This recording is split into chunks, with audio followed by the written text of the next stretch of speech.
Hello student, मैं अनिल क्रिया आज आपके सामने क्लास 10 के चैप्टर फर्स्ट का पार्ट 3 लेकर आया हूँ।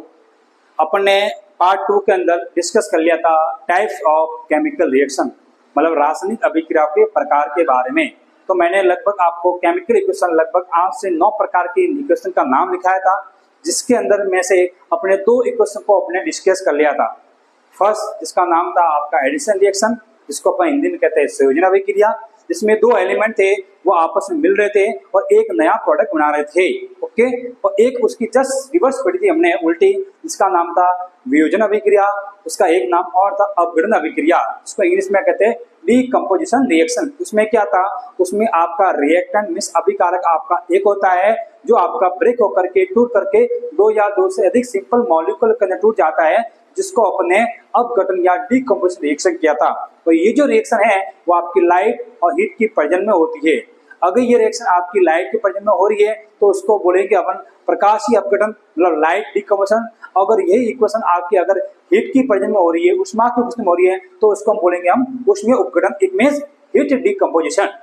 ठीक है, तो देखिए देखो थोड़ा आज अपन बात करने वाले हैं इक्वेशन नंबर 3 आपकी विस्थापन अभिक्रिया, इट मींस डिस्प्लेसमेंट रिएक्शन। बहुत ही शानदार रिएक्शन है। इसका तो जो आंसर होता है वो उसके नाम में ही छुपा पड़ा है। देखो डिस्प्लेसमेंट, डिस्प्लेसमेंट का मतलब क्या होता है, एक इंसान को दूसरी जगह से उसको हटाना। मतलब मान लिया जाए कि आपकी क्लास में अगर 2 बेस्ट स्टूडेंट बैठे हैं, दोनों उनकी जगह हर बार यही रहती है, और एक दूसरा आकर के आपके 2 बेस्ट में से एक जने को वहां से डिस्प्लेस कर दे और दूसरा चुपचाप से चला जाए, तो देखो उसमें क्या क्या है। दूसरा एक एटम आया, सिंगल एटम आया, वो 2 कंपाउंड बैठे थे, उस कंपाउंड में से एक एटम को वहां से क्या कर लिया, उसने डिस्प्लेस कर दिया है, एक एटम को उसने वहां से क्या कर लिया है, विस्थापित कर लिया है। तो ऐसी अभिक्रिया को अपन कहेंगे विस्थापन अभिक्रिया। चलिए अपन डेफिनेशन समझते हैं।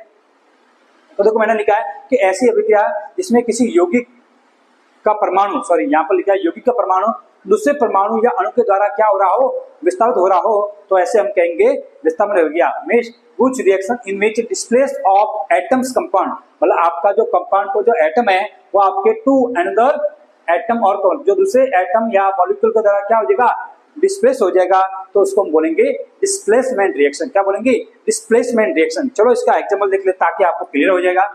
तो देखो ना, इसका जो एग्जांपल होगा, जैसे अगर मैं जिंक लूंगा, क्या लूंगा, जिंक, और जिंक का आपका सिंबल होता है Zn।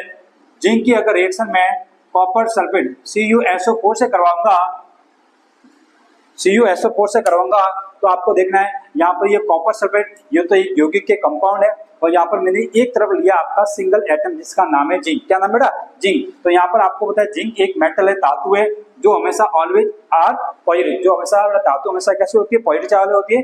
और इस कंपाउंड के अंदर आप देखेंगे तो कंपाउंड का जो कॉपर है, तांबा, ये भी आपका धातु जो प्लस हो जाएगी, और सल्फेट आपका हो जाएगा नेगेटिव। तो देखो जाहिर सी बात है, जब जिंक की रिएक्शन अगर इनसे करवाऊंगा तो जिंक जो प्लस है, तो प्लस प्लस को यहाँ से क्या देगा, धक्का देगा, भाई साहब तू यहाँ से निकल, है ना, कि भाई साहब तू यहाँ से निकल। कब का तू SO4 के साथ में मजे कर रहा था, है ना, अब मेरी बारी है, तो कॉपर को यहाँ से ये भी प्लस, ये भी प्लस, तो ये इसको धक्का देता है। अब ये माइनस है, तो चुपचाप से ये प्लस आकर इसके पास से अट्रैक्ट हो जाएगा और एक नया कॉपर बनेगा। तो यहाँ पर कॉपर को ये देता धक्का, मतलब कॉपर को ये यहाँ से कर लेगा, विस्थापित डिस्प्लेस कर देगा, और यहाँ बन जाएगा आपका जिंक SO4। क्या बन जाएगा बेटा, जिंक SO4, ZnSO4। Zn ने कॉपर को धक्का दिया, इसको यहाँ से डिस्प्लेस किया, और SO4 के साथ में नया समूह बनाया, और कॉपर बेचारा अकेला यहाँ पर मुंह देखता रह गया। ओके, तो यहाँ पर देखो Zn ने कॉपर को क्या कर लिया, विस्तारित कर लिया। चलो एक रिएक्शन और देख लेते हैं। मैं बेटा क्या करता हूँ, ये मैं लेता हूँ वापस कॉपर सल्फेट। अब इसकी रिएक्शन जिंक की बजाय मैं करवाता हूँ Fe के साथ में। Fe मतलब फेरम, आयरन, लोहा होता है ये। जब मैं लोहा की रिएक्शन कराऊंगा तो सेम कंडीशन ये होगी, लोहा भी आपका बेटा क्या होता है, ये भी आपका पॉजिटिव चार्ज वाला होता है, और कॉपर सल्फेट के अंदर ये आपका कॉपर पॉजिटिव और आपका सल्फेट क्या होता है, नेगेटिव। तो Fe भी क्या करेगा, आपको यहाँ से कॉपर को धक्का देगा कि भाई साहब तू यहाँ से निकल।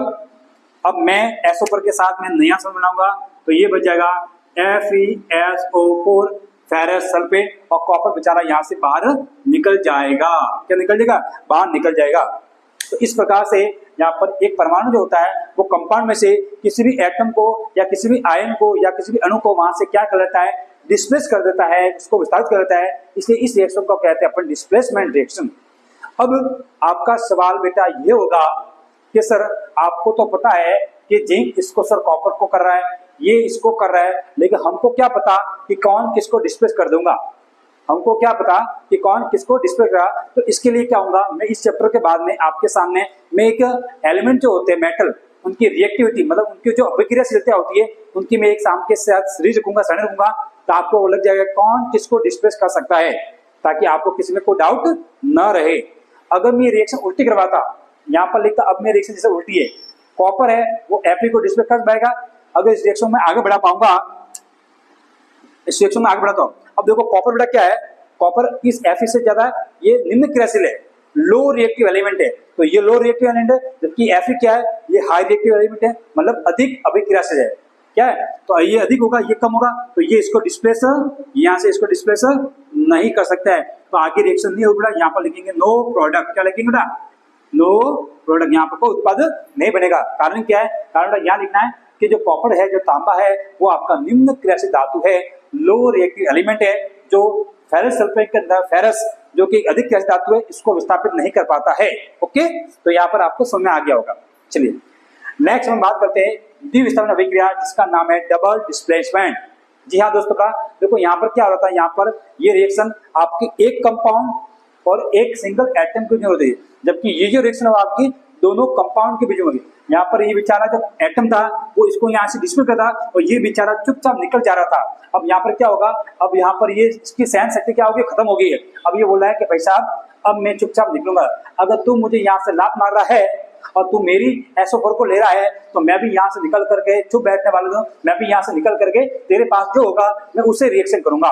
मतलब दोनों कंपाउंड आपस में अपने एटम को, आपस में अपने आयंस को एक दूसरे से क्या करते हैं, एक्सचेंज करते हैं, इसलिए इसको क्या कहते हैं अपन द्विविस्थापन अभिक्रिया, मतलब डबल डिस्प्लेसमेंट। दोनों तरफ क्या होता है, आपका डिस्प्लेसमेंट होता है। चलिए इसके बारे में अपन एग्जाम्पल देख लेते हैं।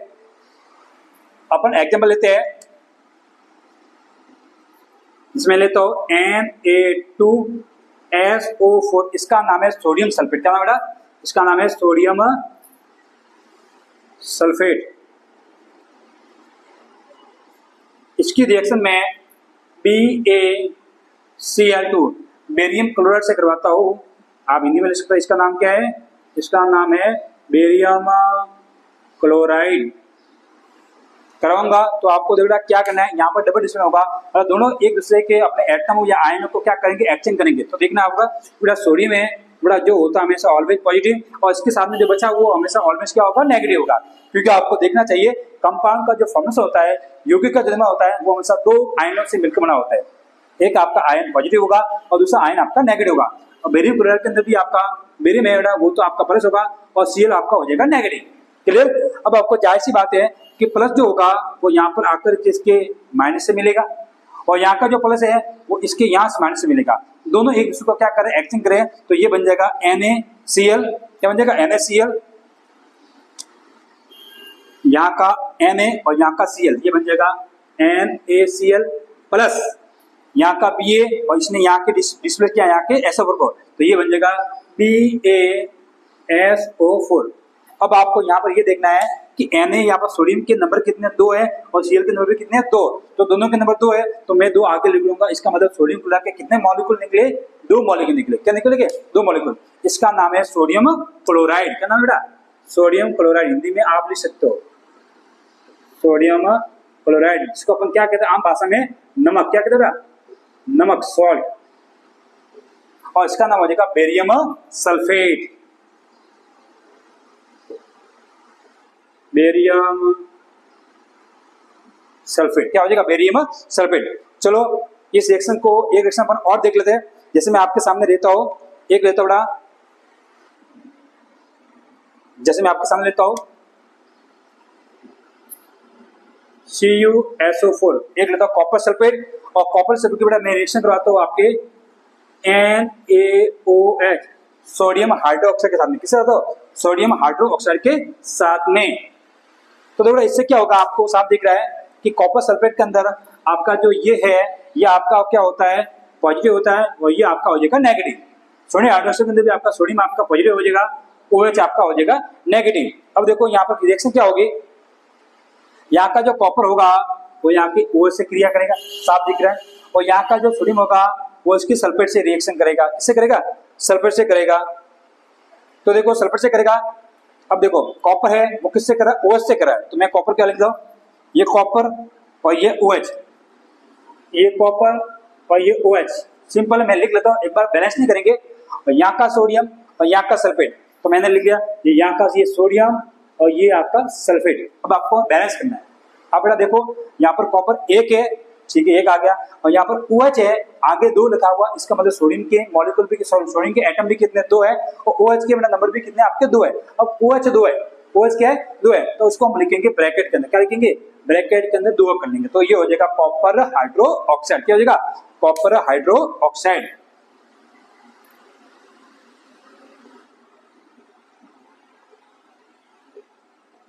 ओके, अब बात करते हैं आपकी इसकी।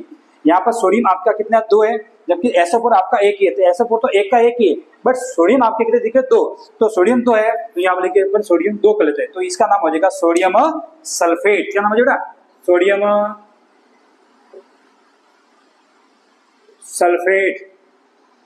क्लियर, यहाँ तक आपको समझ आ गया। तो अब देखो यहाँ पर इस रिएक्शन में क्या हो रहा है, इसमें आपको 2 कंपाउंड पार्टिसिपेट कर रहे हैं सबसे पहले, जबकि यहाँ पर कितना एक कंपाउंड था, दूसरा आपका सिंगल एटम था, तो यहाँ पर रिएक्शन जो हो रही है वो एक कंपाउंड और सिंगल एटम की जो है, जबकि आपके डबल डिस्टेंस में क्या हो रहा है, दोनों कंपाउंड के बीच में रिएक्शन होते हैं, और दोनों कंपाउंड अपने अपने परमाणु को या अपने अपने आयन को एक दूसरे को क्या करते हैं, एक्सचेंज करते हैं, एक दूसरे को क्या करते हैं, विस्तार करते हैं, इसलिए उसको कहते हैं डबल डिस्प्लेसमेंट रिएक्शन, जो आप इसके अंदर बेखूबी देख पा रहे हो। ठीक है, नेक्स्ट अपन अगले रिएक्शन के बारे में बात करते हैं। चलो देखिए, नेक्स्ट रिएक्शन आपकी उष्माशोषी, इसमें एंडोथर्मिक, और एक रिएक्शन आपकी उष्माक्षेपी, इट मींस एक्सोथर्मिक। अक्सर एग्जाम के अंदर इन रिएक्शन के रिगार्डिंग आपको डिफरेंस भी कभी पूछ रहे हैं कि इस अभिक्रिया के अंदर आपके डिफरेंस क्या है, अंतर बताइए। तो यहाँ पर मैं दोनों अभिक्रिया आपके सामने या दोनों रिएक्शन आपके सामने रिप्रेजेंट कर रहा हूँ, ताकि आपको लग जाएगा। अगर आपको एक पूछे तो आप डेफिनेशन लिख सकते हो, और दोनों के अंदर आपका डिफरेंस पूछे तो आप डिफरेंस के अंदर आप को भी आप कर सकते हो। तो देखते हैं एंडोथर्मिक रिएक्शन क्या बोलती है। देखो साफ दिखा, उष्माशोषी एंडोथर्मिक, मतलब यहाँ पर ऐसी अभिक्रिया होगी जिसमें उष्मा का क्या हो रहा है, शोषण हो रहा है, मतलब वो एनर्जी को या हीट को क्या करेंगे, एब्जॉर्ब करेंगे। जैसे मान लो ये रिएक्टेंट है, रिएक्टेंट अगर मैं इसको गर्म करूंगा, बड़ा सीधी सी बात है, अगर इसको गर्म करूंगा तो ये जो पदार्थ है, ये जो रिएक्टेंट है, ये बड़ा एनर्जी को क्या करेगा, अपने एब्जॉर्ब करेगा, और एब्जॉर्ब करने के बाद ये किसी न किसी प्रोडक्ट के अंदर क्या हो जाएगा, चेंज हो जाएगा। तो ऐसा पदार्थ जो अपने अंदर एनर्जी को या हीट को क्या कर रहा हो, एब्जॉर्ब कर रहा हो, उष्मा को बड़ा क्या कर रहा हो, उष्मा का अवशोषण कर रहा हो, तो उसे हम क्या कहेंगे, उष्माशोषी, इसमें एंडोथर्मिक रिएक्शन। तो देखो इसका एग्जांपल क्या क्या हो सकता है, जैसे कि मैं एग्जांपल अगर लिखूं तो बड़ा यहाँ पर है PCl5, क्या है PCl5, इसका नाम क्या है, इसका नाम P का मतलब फास्फोरस, और Cl कितने 5 है, और 5 को जो पेंटा, तो ये हो जाएगा फास्फोरस पेंटा क्लोराइड, फास्फोरस पेंटा क्लोराइड। अब देखो यहाँ पर ये रिएक्टेंट एक लिया हुआ है, अब ये रिएक्टेंट क्या करेगा, ये रिएक्टेंट यहाँ पर हीट को मतलब उष्मा को क्या करेगा, एब्जॉर्ब, क्या करेगा, एब्जॉर्ब, और एब्जॉर्ब करने के बाद इसके टुकड़े हो जाएंगे। सीधी सी बात है, आपको पता है अगर बेटा किसी चीज को गर्म कर रहा है तो गर्म करने के बाद वो चीज ब्रेक हो जाते हैं, उसके बीच का जो बॉन्ड होते हैं वो बॉन्ड आपके ब्रेक हो जाते हैं, बॉन्ड आपके टूट जाते हैं। तो देखो PCl5 है, जैसे इसने हीट को एब्जॉर्ब किया, जैसे इसने उष्मा का अवशोषण किया, तो ये एक तो PCl3, यहाँ से एक P और Cl5 थे, 5 3 यहाँ पर आएगी PCl3, और एक आपकी Cl2 क्लोरीन गैस बनकर निकल जाती है। सिंपल सी बात है, ठीक है ना। अब देखो नेक्स्ट अगर बात करते, मैं एक एग्जांपल और लेता हूँ, मैं यहाँ लेता हूँ नाइट्रोजन गैस, और यहाँ पर लेता हूँ ऑक्सीजन गैस, यहाँ पर मैंने ली नाइट्रोजन गैस और बड़ा दूसरी मैंने ऑक्सीजन गैस। इन दोनों को मिलाने के बाद ये दोनों गैस आपको पता है एटमॉस्फेयर के अंदर इस गैस की जो क्वांटिटी है लगभग 78% है, और ऑक्सीजन गैस की जो क्वांटिटी लगभग 21% है। अब ये दोनों गैस आपके एटमॉस्फेयर में मतलब वायुमंडल में पड़ी है, लेकिन ये क्या है, फ्री है नेचर में। अब ये दोनों गैसें आपस में कभी मिक्स हो सकती नहीं है, इनको मिक्स करने के लिए हमको क्या देनी पड़ेगी, हीट। जब बहुत ज्यादा सनलाइट होती है तो बहुत ज्यादा सनलाइट के द्वारा ये दोनों गैसें क्या होती है, मिक्स होती है। अब इसको एक दूसरे को मिक्स होने के लिए कम से कम कितनी एनर्जी चाहिए, तो इसको मिक्स होने के लिए कम से कम 42 किलो कैलोरी उष्मा चाहिए, 42 किलो कैलोरी हीट चाहिए। जब ये दोनों हीट मिलेगी, जब इतनी उष्मा मिलेगी तो इतनी उष्मा के द्वारा ये दोनों आपकी रिएक्शन ऐड हो जाएगी, N2 और O2। तो ये N और ये O दोनों के नंबर कितने आपके पास 2 है, तो मैं 2 आगे लूंगा, इसका नाम हो जाएगा नाइट्रस ऑक्साइड। क्या जोड़ा, नाइट्रस ऑक्साइड। नाइट्रस ऑक्साइड, आप हिंदी के अंदर तो आराम से लिख सकते हो, नाइट्रस ऑक्साइड। क्लियर, यहां तक आपको क्लियर समझ आएगा। अब देखो नेक्स्ट आपकी उष्मासेपी मीन्स एक्सोथर्मिक है, नाम है उष्मासेपी। एक्सो का मतलब क्या होगा, ऐसी अभिक्रिया जिसमें आपका जो रिएक्शन होगा वो आपको प्रोडक्ट का फॉर्मेशन करेगा, लेकिन प्रोडक्ट के फॉर्मेशन के साथ साथ में कुछ अमाउंट के अंदर आपकी जो एनर्जी है, आपकी जो हीट है, उसको बाहर रिलीज करेगा। क्या करेगा, बाहर रिलीज करेगा। तो ऐसी रिएक्शन को बोलेंगे अपन एक्सोथर्मिक। मतलब जो अभिक्रिया जिसमें उत्पाद तो हो रहा है, लेकिन उत्पाद के साथ साथ में कुछ मात्रा में आपकी उष्मा, मतलब आपकी जो एनर्जी है, मतलब आपकी जो हीट है, वो बाहर निकल रही है, तो इसको हम कहेंगे उष्मासेपी रिएक्शन। चलो पर एग्जांपल समझते रहा, तो इसका बहुत ही अच्छा एग्जांपल है। अक्सर ये रिएक्शन एग्जाम पूछे क्या, उष्मासेपी रहा है, एक बड़ा है श्वसन, क्या बड़ा श्वसन एक प्रकार की उष्मासेपी अभिक्रिया है। श्वसन क्या है, एक प्रकार की उष्मासेपी अभिक्रिया। इसको इंग्लिश में लिखेंगे respiration is type of exothermic reaction. Reaction है ना, रेस्पिरेशन, ये श्वसन आपका, ये बड़ा किस टाइप की रिएक्शन है, एक्सोथर्मिक रिएक्शन है। अब बोलोगे सर कैसे, ये बड़ा कुछ नहीं है, श्वसन रहा रेस्पिरेशन। मतलब आपको पता है जब हम बड़ा कुछ भी खाना खाते हैं, क्या करते हैं, जब हम कुछ भी खाना खाते हैं तो खाने के रूप में बड़ा जो रोटी है, चावल है, जो हमारे बॉडी में जा रहे हैं, उसमें क्या प्रजन होता है, उसके अंदर होता है प्रजन कार्बोहाइड्रेट। क्या होगा, कार्बोहाइड्रेट। और जैसे ही वो कार्बोहाइड्रेट को फॉर्म में खाना हमारी बॉडी में जाएगा, तो हमारी बॉडी उस खाने को क्या करेगी, डाइजेस्ट करेगी। हमारी बॉडी उस खाने को क्या करेगी, पाचन करेगी। तो पाचन करने के बाद वो छोटे छोटे टुकड़ों में बट जाएगा। मतलब जो कार्बोहाइड्रेट जो हमने लिया है, तो कार्बोहाइड्रेट जो टुकड़े होने के बाद आपका चेंज हो जाएगा ग्लूकोज के अंदर। क्या हो जाएगा, ग्लूकोज। और ग्लूकोज में चेंज होने के साथ साथ में कुछ मात्रा में क्या निकलती है, आपकी एनर्जी। वो एनर्जी आपको क्या देती है, वो एनर्जी आपको कार्य करने के लिए कुछ शक्ति या कुछ पावर आपको प्राप्त करवाती है। तो चलो इसको देख लेते हैं। देखो अब आप बोलोगे सर इसमें श्वसन का क्या वैल्यू है, आपने जो खाना खाया है उस खाने का जो फॉर्मूला होता है कार्बोहाइड्रेट, उसका फॉर्मूला क्या था, C6H12O6। कितना होता है, C6H12O6। अब इसको डाइजेस्ट करने के लिए, कम से कम आपको बड़ा क्या चाहिए, इसको डाइजेस्ट करने के लिए ऑक्सीजन चाहिए।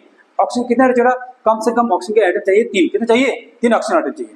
तो जैसे बड़ा ये आपका जो कार्बोहाइड्रेट है, ये आपका क्या बड़ा, ये आपका कार्बोहाइड्रेट है। क्या कार्बोहाइड्रेट। तो जैसे ही कार्बोहाइड्रेट आपके 6 एटम ऑक्सीजन के प्रजन में जब ये टूटेगा, है ना, कार्बोहाइड्रेट है, या उसको हम क्या बोल सकते हैं, ग्लूकोज बोल सकते हैं।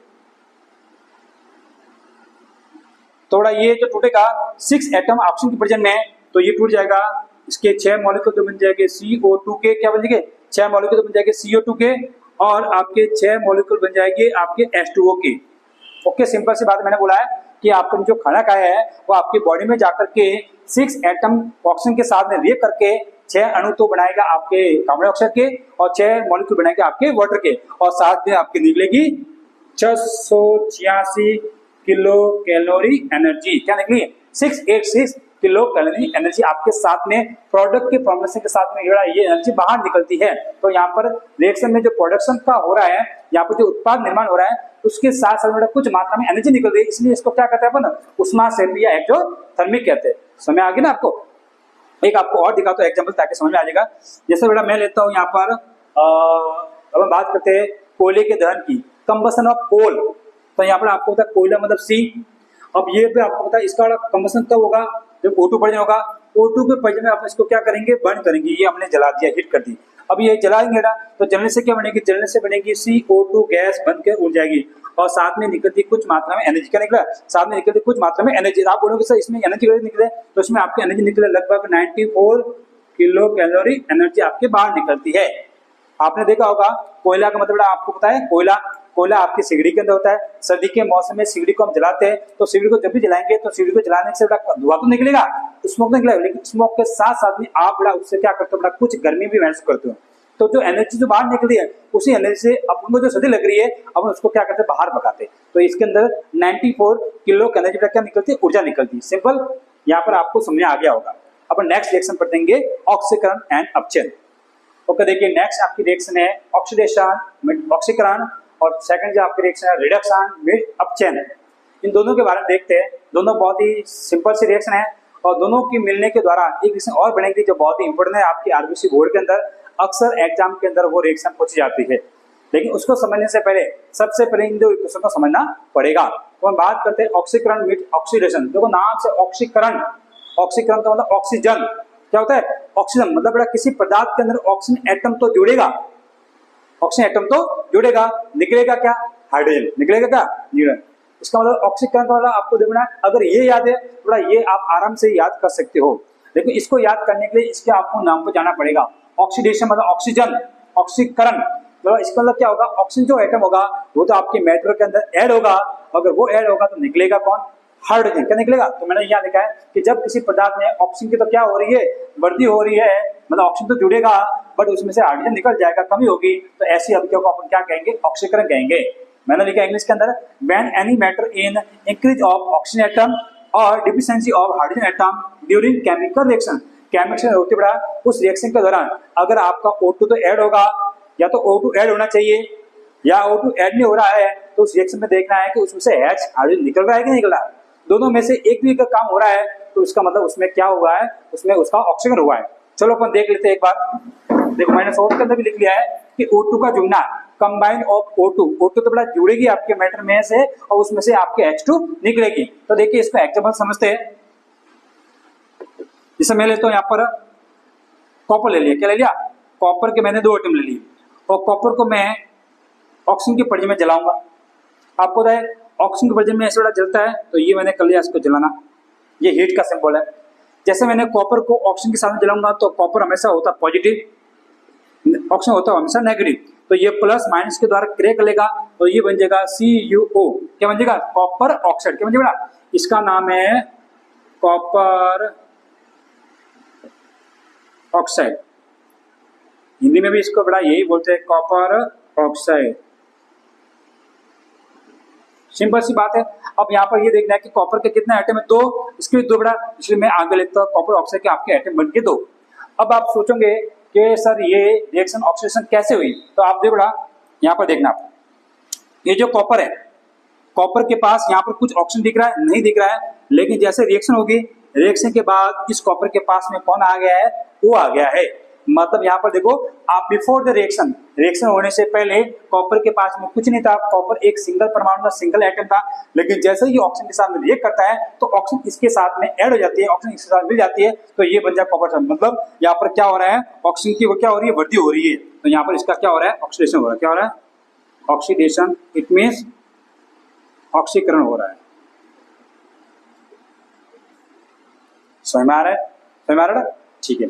नेक्स्ट एक एग्जाम्पल और देख लेते अपन। जैसे कि अपन लेते हैं ये तो मैंने बता दिया आपको ऑक्सीजन को जोड़ने का, एक उसका ऑल्टो बता हाइड्रोजन को निकलने का बना देता हूं। तो देखो जैसे मैं लेता हूं NaH, मतलब इसको कहते हैं सोडियम हाइड्रेट। क्या कहते हैं? इसको कहते हैं सोडियम हाइड्रेट। जैसे सोडियम हाइड्रेट को यहाँ पर मैं इसके एटम कितना लूंगा? इसके एटम लूंगा 2। जैसे मैं सोडियम हाइड्रेट को बड़ा क्या करता हूँ? गर्म करता हूँ। क्या करूंगा? गर्म करूंगा। तो गर्म करने से बड़ा ये क्या हो जाएगा? ये अपने ही आयनों के टूट जाएगा। तो सोडियम है आपके बड़ा कितने हैं? 2, तो ये Na2 के फॉर्म में निकल जाएगा और H भी आपके कितने? 2, तो ये H2 गैस के फॉर्म में निकल जाएगा। अब आप यहाँ पर देख पा रहे हो कि यहाँ पर सोडियम हाइड्रेट है, इसके पास में तो यहाँ पर हाइड्रोजन चिपका हुआ था, इसके अंदर आप हाइड्रोजन चिपका हुआ था, लेकिन रिएक्शन होने से पहले सोडियम हाइड्रेट का था और रिएक्शन होने के बाद ये सोडियम के अंदर चेंज, मतलब आपका हाइड्रोजन यहाँ से निकल जाता है। तो मैंने लिखा ना, या तो O2 का जुड़ना होगा, देखो O2 जुड़ भी रहा है, या ये नहीं हो रहा है तो ऑक्सीजन निकलना, सॉरी हाइड्रोजन का निकलना होगा। तो यहाँ पर देखो सोडियम के पास में पहले हाइड्रोजन था और रिएक्शन होने के बाद अब यहाँ से हाइड्रोजन बाहर निकल गया। तो चाहे ऑक्सीजन का जुड़ना हो या चाहे हाइड्रोजन का निकलना हो, दोनों को हम क्या बोलेंगे? ऑक्सीडेशन बोलेंगे। अब यहाँ पर समझने वाली बात क्या है? यहाँ पर सबसे बात समझने वाली बात यह है कि यहाँ पर आपको रिएक्शन पूछेंगे, बताइए इस अभिक्रिया में कौन सा पदार्थ ऑक्सीकृत हो रहा है, कौन सा मैटर ऑक्सीडाइज हो रहा है। तो आपको देखना है कि देखो ऑक्सीडाइज, ऑक्सीजन मतलब O और H को छोड़ दो, O और H को तो छोड़ देना है। O और H को छोड़ने के बाद जो एलिमेंट बच जाए उसमें आपको देखना है कि उसमें O ऐड हो रहा है कि H निकल रहा है। अब आप देखो O को H को छोड़ दिया, यहाँ पर O को छोड़ दिया, तो बचा कौन? कॉपर। कॉपर के अंदर O नहीं था, ठीक है। अब कॉपर के अंदर जैसे O जुड़ गया तो ये CuO हो गया। इसका मतलब आपको बोलेंगे सर कौन सा पदार्थ ऑक्सीकृत हुआ है, तो आप बोलेंगे सर पदार्थ कौन सा ऑक्सीकृत हुआ है, आपका ये कॉपर। तो ये आपका क्या हुआ, ऑक्सीकृत हुआ है।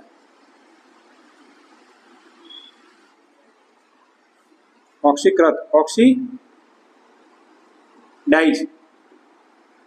ऑक्सीडाइज। ओके, साफ सी बात है ना। आप खुद देखो ना, कॉपर के पास O नहीं था तो कॉपर के अंदर O जुड़ा है, तो जिसके अंदर O जुड़ता है या जिसके अंदर से H निकलता है उसको अपन बोलते हैं ऑक्सीडाइज। क्या बोलते हैं, ऑक्सीडाइज। अब यहाँ पर देखो सोडियम हाइड्रेट, यहाँ पर सोडियम हाइड्रेट के पास में H था, अब यहाँ पर ये सोडियम का हो गया, मतलब इसके अंदर से H निकला है या इसके अंदर O जुड़ा है, या तो इसके अंदर O जुड़ा है, जिसके अंदर O जुड़ता है उसका ऑक्सीडेशन, या जिसके अंदर से H निकला है उसका ऑक्सीडेशन। तो आपको बोलेंगे यहाँ पर कौन सा पदार्थ ऑक्सीकृत हुआ है, तो यहाँ पर आपका सोडियम हाइड्रेट ये बेटा क्या हुआ, आपका ऑक्सीकृत हुआ है। ऑक्सीकृत, या इसको बोलेंगे ऑक्सीडाइज। अक्सर बोर्ड के अंदर ऐसी आपको रिएक्शन मिल जाएंगे और ऐसी रिएक्शन होने के बाद आपको बोलेंगे कि इस रिएक्शन में आपको ऑक्सीडाइज या ऑक्सीकृत पदार्थ को पहचानिए। तो आपको ये देखना है कि किसके अंदर O ऐड हो रही है, जिसके अंदर O ऐड हो रही है वो पदार्थ आपका ऑक्सीकृत मतलब ऑक्सीडाइज हो रहा है, और जिसके अंदर से आपका हाइड्रोजन निकल रहा है वहां पर आपका ऑक्सीडाइज हो रहा है। सिंपल, समझ में आ गया आपका। अब बात की इसकी जस्ट विलोप होती है, अपोजिट होती है आपकी रिडक्शन। क्या होती है, रिडक्शन। तो देखो इसमें क्या हो रहा है, इसमें आपका O2 ऐड हो रहा है तो इसमें O2 आपका निकलेगा, इसमें आपका H2 निकल रहा है तो उसमें H2 जुड़ेगा। मतलब किसी पदार्थ के अंदर अगर हाइड्रोजन तो जुड़ रहा हो, हाइड्रोजन की बेटा क्या हो रही है, वृद्धि हो रही हो, और ऑक्सीजन आपका निकल रहा हो, तो उसको अपन क्या बोलेंगे, रिडक्शन कहेंगे। तो मैंने लिखा है when any matter in increase of hydrogen number और deficiency of oxygen number during chemical reaction. Chemical reaction के दौरान आपके यहाँ पर बेटा H2 आयन तो आपके जुड़ जाएंगे, जबकि इसमें से इसकी या तो बड़ा H2 जुड़ेंगे या फिर ऑक्सीजन इसमें से निकलेंगे, तो उसको बोलेंगे रिडक्शन या फिर अपचयन अभिक्रिया। चलो इसके एग्जाम्पल के बाद पढ़ते अपन। तो देखिए एग्जाम्पल देखते हैं। मैंने बड़ा एक लिया, कैल्शियम लिया। क्या लिया बड़ा, कैल्शियम। और कैल्शियम बड़ा मैं रिएक्शन करवाता हूँ हाइड्रोजन के साथ में, किसके साथ, H2 गैस के साथ करवाता हूँ। तो जैसे कैल्शियम इसके साथ रिएक्शन करेगा तो आप देख सकते हो बड़ा ये जो Ca और H2 दोनों रिएक्शन आपस में करेंगे तो H2 इसके अंदर ऐड हो जाएगा और ये बन जाएगा CaH2। क्या बन जाएगा, CaH2। इसका नाम क्या है, इसका नाम है कैल्शियम हाइड्रेट। क्या नाम है, कैल्शियम हाइड्रेट। इंग्लिश के अंदर लिख लेता है एक बार में, कैल्शियम हाइड्रेट। अब आप देख पा रहे हो इसके अंदर आपको देखना है कि यहाँ पर कैल्शियम रिएक्शन होने से पहले अकेला था, लेकिन रिएक्शन होने के बाद इसके अंदर H2 जुड़ जाता है। वो देखो ना अपना, यहाँ पर रिएक्शन होने से कैल्शियम यहाँ पर अकेले था, लेकिन इसके अंदर रिएक्शन होने के बाद इसके अंदर H जुड़ जाता है, तो यहाँ पर H2 का जुड़ना है तो क्या कहलाता है, रिएक्शन कहलाता है ना। तो यहाँ पर इसका क्या हो रहा है, यहाँ पर इसका बड़ा क्या हो रहा है, अपचयन हो रहा है। क्या हो रहा है, अपचयन हो रहा है। इसका क्या हो रहा है, रिडक्शन हो रहा है। सिंपल समझ में आ गया होगा। अब एक रिएक्शन और देखते हैं। जैसे बेटा मैं एक रिएक्शन और दिखाता हूं। मैंने ले लिया है आपका CuO, इसका नाम है कॉपर ऑक्साइड। क्या नाम है, CuO कॉपर ऑक्साइड। इसकी रिएक्शन मैं करता हूँ हाइड्रोजन के साथ में, इसकी रिएक्शन करूंगा मैं हाइड्रोजन के साथ में। तो जैसे मैं कॉपर ऑक्साइड की रिएक्शन हाइड्रोजन के साथ करूंगा तो आप देख रहे हो कि कॉपर तो बड़ा होता है पॉजिटिव, O होता है नेगेटिव, और H होता है आपका पॉजिटिव। तो खुद दिख रहा है कि H जो होगा वो आपके O के साथ मिल जाएगा और कॉपर को कर देगा अकेला। तो यहाँ पर कॉपर तो रह जाएगा अकेला और जो O है वो आपके H2 के साथ मिल जाएगा और यहाँ बनेगा आपका H2O। क्या बनेगा बड़ा, H2O।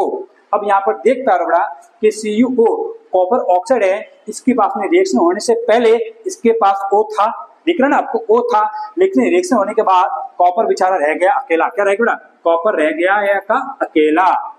अकेले हम अकेले तुम, गाना याद आ गया अच्छे से। तो देखो रिएक्शन होने से पहले कॉपर के पास में O था, अब रिएक्शन होने के बाद कॉपर रह गया अकेला। मतलब इस कॉपर ऑक्साइड में से आपका O निकल गया। क्या निकल गया, O।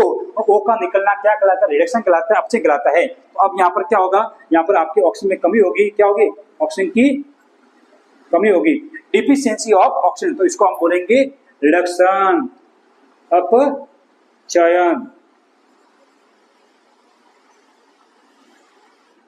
ओके बेटा। बट अब इसमें से बड़ा क्वेश्चन कैसा आएगा, क्वेश्चन या तो बड़ा आपको एडिटिव पूछेंगे, अपचयन को समझाएगा, या आपको बड़ा ऐसी रिएक्शन देंगे और रिएक्शन देने के बाद आपको पूछेंगे बताइए इस रिएक्शन के अंदर कौन सा पदार्थ या कौन सा मैटर अपचयित हो रहा है, रिडक्टिव हो रहा है। तो आपको देखना है, मैंने यहाँ पर बताया ना कि जिसमें देखो बेस क्या है, बेस आपका है एच और ओ के बेस पर है कि एच निकल रहा है या एच जुड़ रहा है। तो यहाँ पर रिडक्शन में आपको देखो एच तो आपका जुड़ेगा, ओ आपका निकलेगा। वो ओ और एच आपका कहाँ से जुड़ रहा है और किस में से निकल रहा है? जिसके अंदर जुड़ रहा है एच उसका अपचयन, और जिसके अंदर ओ निकल रहा है उसका अपचयन। अब यहाँ पर आप देखो, यहाँ पर आप देखो ना, यहाँ पर सी के पास में एच नहीं था तो सी के पास में एच आ जाता है। तो किसके अंदर एच जुड़ गया है? कैल्शियम के पास। तो आपको बड़ा इसके क्या आपको बोलेंगे इसमें बड़ा कौन सा अपचयित है? तो आपका कैल्शियम क्या है? अपचयित पदार्थ है। क्या है? अपचयित। इसको बोलेंगे reductive, reductive matter. Okay, question नहीं आ रहा। अब यहाँ पर देखो इसमें से किस में से ओ निकल रहा है? ओ किस में से निकल रहा है? ओ निकल रहा है आपके कॉपर में से, कॉपर से निकल रहा है। जिसमें से ओ निकल रहा है अपचयन तो उसी का हो रहा है ना। तो इस कॉपर ऑक्साइड का बड़ा क्या हो रहा है? यहाँ पर अपचयन हो रहा है। तो ये है अपचयित पदार्थ, रिडक्टिव मैटर, रिडक्टिव मैटर। समझ में आ गया? बहुत ही क्लियर है। मतलब शॉर्ट फॉर्म में आपको बड़ा ये याद रखना है कि ओ का जुड़ना होगा तो ऑक्सीजन होगा, ओ का निकलना होगा तो अपचयन होगा। अब ओ का जुड़ रहा है तो एच निकलेगा, और यहाँ पर अगर एच जुड़ रहा है तो ओ निकलेगा। अब दोनों ही रिएक्शन को अपन हेल्प लेकर के एक रिएक्शन बनती है जिसका नाम है रेडॉक्स रिएक्शन। देखो क्या नाम है? Redox reaction. तो यहाँ पर देखना है ऑक्सीडेशन का यहाँ पर ऑक्स और रिडक्शन का यहाँ पर रेड, इन दोनों के अक्षर से मिलकर बना होता है आपका रेडॉक्स अभिक्रिया। चलो इसको समझते हैं। चलो बाय बाय, टेक केयर। आज के लिए इतना ही। नेक्स्ट अपन जो रेडॉक्स रिएक्शन है और कुछ टॉपिक दो टॉपिक छोटे बच गए, उसको अपन नेक्स्ट पार्ट 4th के अंदर अपन स्टडी करेंगे। फिर आपके अगले पार्ट के अंदर आपका चैप्टर 1 क्या हो जाएगा? कंप्लीट हो जाएगा। आपको अगर मिल रहा है, जो जानकारी मिल रही है, अगर आपको अच्छी लग रही है, समझ में आ रहा है, तो आप अपने चैनल को सब्सक्राइब भी करना है और आगे से आगे अपने दोस्तों को शेयर भी करना है। Bye bye, thank you, take care.